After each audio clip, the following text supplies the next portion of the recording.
ردي في الفيديو هذا والصورة هذه والألوان اللي تشوفوا فيها ردي على شخص اللي هو بعت لي طبيعة سويسرا لما أنا تكلمت على طبيعة بلادنا الحبيبة اللي ما تخشش في مقارنة مع طبيعة سويسرا.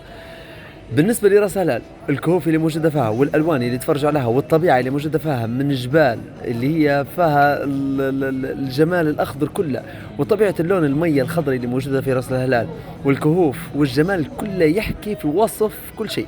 سبب تسمية لراس الهلال تقريري مفصل لها اللي هي على هيئة هلال من فوق في بداية الرأس وفي نهاية الرأس، هذه سبب تسمية راس الهلال بهذا الاسم. جمال المكان نفسه يحكي على الطبيعة، وبنزيد نخليكم وزيد استمر معي وتفرج على الجمال نفسه مش نوريكم معي. يا الله وهيك بنخشوا للكهوف يا الله وهذا الجو المليح يا الله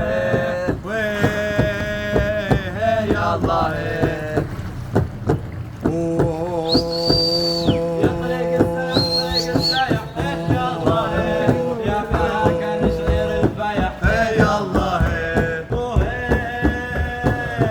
يا الله يا لا شرقية لا غربية يا الله يا وحدة وطنية يا الله.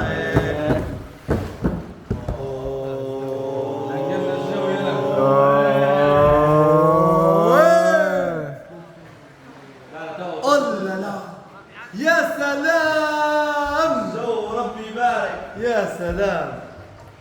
هنا عادي متاح لعمر. نوم عادي عمو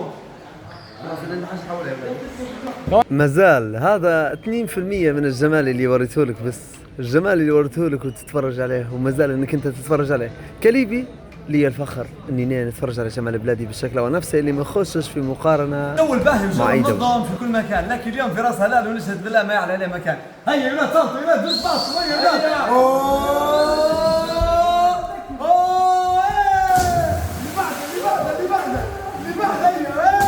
نعم